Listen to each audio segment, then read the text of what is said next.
Hello दोस्तों, explanation countdown की एक और नई वीडियो में आपका स्वागत है। आज हम एक्सप्लेन करेंगे द शॉशैंक रिडेम्पशन मूवी को।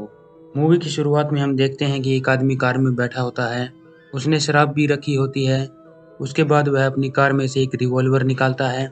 तभी वह अपनी कार से बाहर निकलता है और उसकी शराब की बोतल और रिवॉल्वर की गोलियां वहीं पर गिर जाती हैं। अगले सीन में हम इस आदमी को एक कोर्ट रूम में पाते हैं। यहाँ पर हमें पता चलता है कि इस आदमी का नाम एंडी डुफ्रेन है, जो कि एक बड़े बैंक का बैंकर है। लेकिन इस समय एंडी पर अपनी पत्नी और उसके प्रेमी की हत्या का इल्जाम लगा है। उसके सामने एक वकील खड़ा होता है, जो कि एंडी को उसकी पत्नी और उसके प्रेमी की हत्या की सजा दिलवाना चाहता है। वह एंडी से पूछता है कि तुम उस शाम कहाँ थे जब तुम्हारी पत्नी की हत्या हुई। तभी एंडी उस वकील और जज को बताता है कि उस शाम उसकी और उसके पत्नी के बीच में बहस हुई थी, क्योंकि उसे उसके प्रेमी के बारे में पता चल गया था। वह उससे तलाक चाहती थी, लेकिन एंडी ने उसे तलाक देने से मना कर दिया। उसके बाद वह वहां से अपने प्रेमी के पास चली गई। एंडी आगे बताता है कि उसने उसकी पत्नी का पीछा भी किया, लेकिन उसने उन दोनों का खून नहीं किया। हालांकि उसने शराब पी रखी थी, लेकिन वह इतना नशे में नहीं था कि उन दोनों का खून कर दे।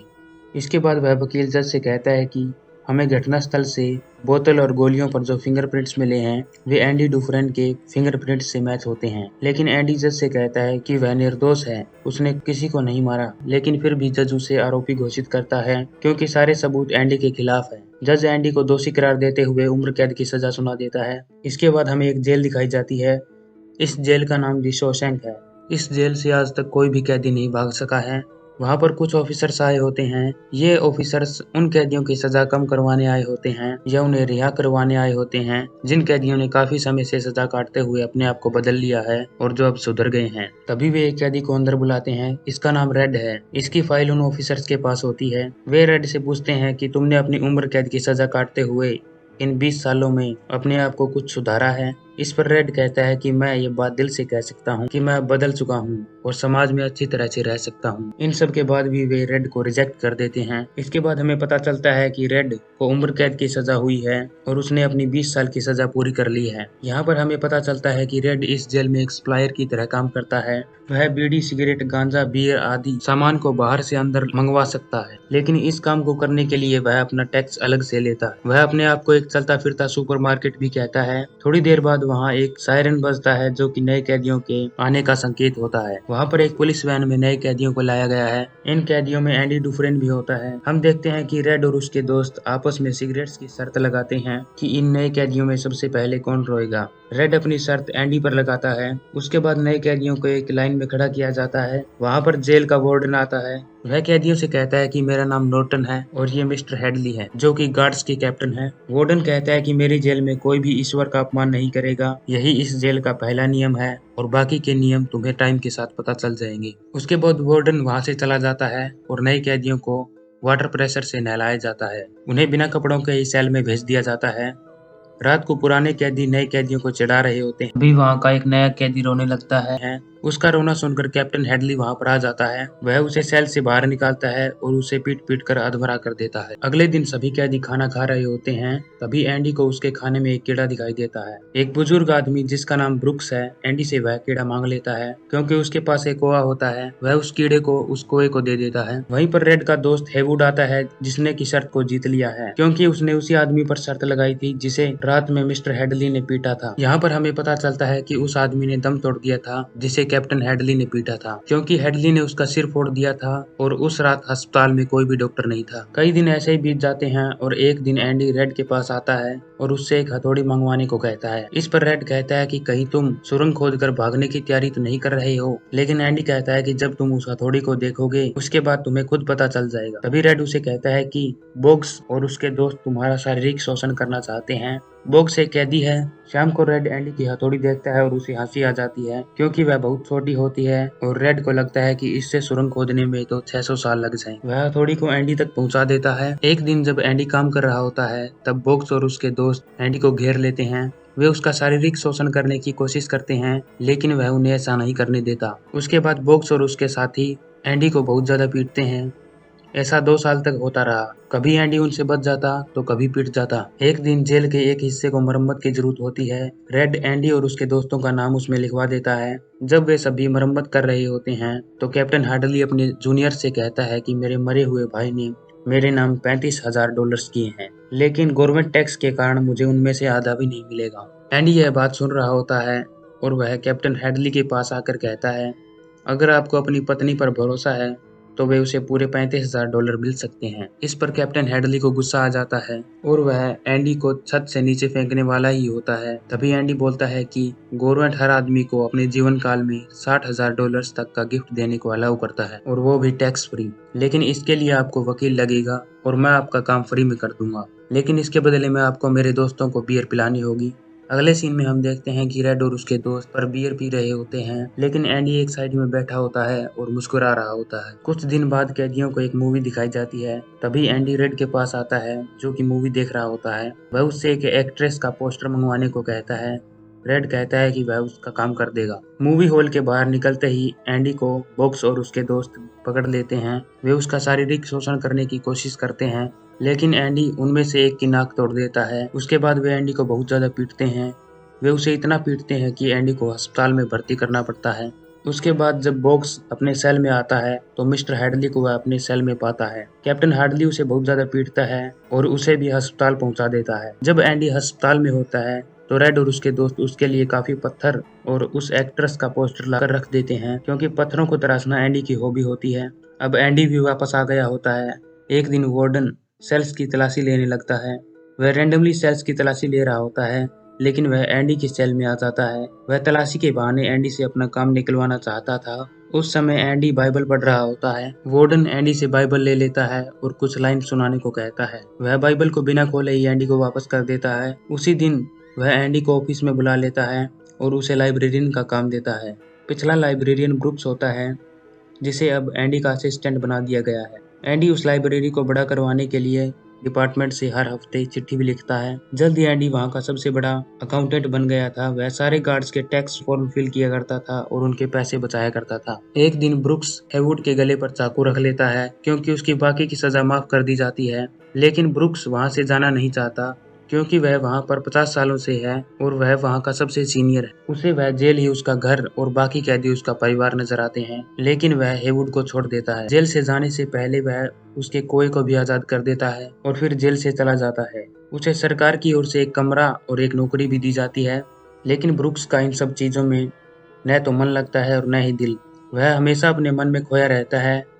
उसको रात को नींद नहीं आती। कभी कभी उसे ऐसा लगने लगता है कि वह कहाँ है। उसे समझ नहीं आता, क्योंकि अब वह बूढ़ा हो गया है। ब्रुक्स का इस बाहर की दुनिया में जी भर गया है, इसलिए वह सुबह अपने आप को गले में फंदा डालकर फांसी लगा लेता है। यह बात दी शोशैंक जेल तक पहुंच जाती है। सभी कैदी ब्रुक्स की मौत पर दुखी होते हैं। हम देखते हैं कि एंडी के डिपार्टमेंट के पास 6 सालों तक चिट्ठी भेजने के कारण उसे नई किताबें दी गई हैं, ताकि वह अपनी लाइब्रेरी को बड़ा कर सके। यहाँ पर एक बहुत बड़ी लाइब्रेरी है जिसका हेड अब एंडी है। कुछ दिन बाद वार्डन एक प्रोग्राम लागू करता है जिसमें कैदियों को लेबर के रूप में काम करवाया जाता है। इस प्रोग्राम से वार्डन के पास काफी काला धन इकट्ठा हो गया है, क्योंकि जेल की लेबर काफी सस्ती होती है, इसलिए वह उसे प्राइवेट कामों में भी लगाता है। उसके काले धन को सफेद करने में एंडी उसकी मदद करता है। एंडी एक काल्पनिक आदमी को वार्डन के सारे काले धन का पार्टनर बना देता है, ताकि अगर कभी पुलिस उसे पकड़ना भी चाहे तो भी न पकड़ पाए, क्योंकि वह आदमी अस्तित्व में ही नहीं है। एंडी ने बस उसे कागजात में बनाया है। उसने इस आदमी का नाम रैंडल स्टीफन्स रखा होता है। एक दिन उस जेल में एक कैदी आता है, इसका नाम टॉमी है। यह एंडी से उसकी हाई स्कूल की पढ़ाई पूरी करने में मदद मांगता है। एंडी उसकी मदद करता है और वो पास हो जाता है। एक दिन टॉमी रेड के पास आता है और उससे पूछता है कि एंडी इस जेल में क्या कर रहा है। तभी रेड बताता है कि पहले वह बहुत बड़े बैंक का एक बैंकर था, लेकिन उसने अपनी पत्नी और उसके लवर को गोली मार दी। यह सुनकर टॉमी शांत हो जाता है। अगले ही क्षण उसके सामने रेड और एंडी दोनों खड़े होते हैं। टॉमी उन्हें बताता है कि जब वह एक जेल में था, उसे एक कैदी ने बताया कि जब वह एक घर में चोरी कर रहा था, तब उसके घर के मालिक ने शोर मचाया और उसने मालिक और उसकी पत्नी को मार दिया।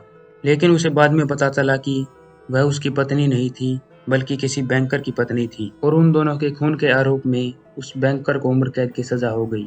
यहाँ पर हमें पता चलता है कि एंडी निर्दोष था और बिना किसी कसूर के ही उसने अपनी जिंदगी के 20 साल एक जेल में गुजार दिए थे। यह सुनकर एंडी वार्डन के पास जाता है, लेकिन वार्डन उसे छोड़ने से मना कर देता है, क्योंकि वह जानता है कि अगर एंडी को छोड़ दिया तो उसके काले धन को सफेद कौन करेगा, और अगर उसने यह मीडिया को बता दिया तो क्या होगा। एंडी उससे कहता है कि वह किसी से भी उसके काले धन के बारे में नहीं बताएगा। इस पर वार्डन को गुस्सा आ जाता है और वह एंडी को 1 महीने के लिए काल कोठरी में डाल देता है। वह टॉमी को भी मरवा देता है। अगले दिन वार्डन एंडी को कहता है कि टॉमी ने भागने की कोशिश की और मारा गया, लेकिन एंडी जानता है कि वार्डन ने उसे जानबूझकर मरवाया है। वह वार्डन से कहता है कि वह अब उसका काम नहीं करेगा। इस पर वह एंडी को 1 महीना और काल कोठरी में रहने की सजा देता है। काल कोठरी से बाहर आकर एंडी रेड से मिलता है। वह रेड से पूछता है कि जब वह इस जेल से बाहर निकलेगा तो वह क्या करेगा। रेड कहता है कि शायद वह तब तक जेल से बाहर निकलेगा जब उसके दिमाग ने काम करना बंद कर दिया होगा और उसकी उम्र ढल गई होगी। उसके बाद एंडी कहता है कि अगर वह जेल से बाहर निकलेगा तो वह मैक्सिको के जुआर्तेनो में जाएगा। वह समुद्र के किनारे एक छोटी सी जगह है। यह बहुत शांत जगह है, इसलिए मैं अपनी बाकी की जिंदगी वहीं पर बिताना चाहूंगा। वह रेड से कहता है कि उसके पास सिर्फ एक ही चारा है, या तो वह घुट घुट कर जिए या फिर मर जाए।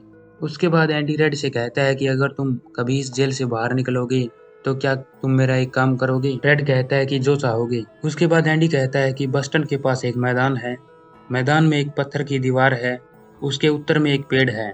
उसी जगह उसने अपनी पत्नी को प्रपोज किया था, और अगर तुम कभी यहाँ से बाहर निकलोगे तो उस दीवार के पास एक काले पत्थर के नीचे जो कुछ भी मिले उसे अपने पास रख लेना।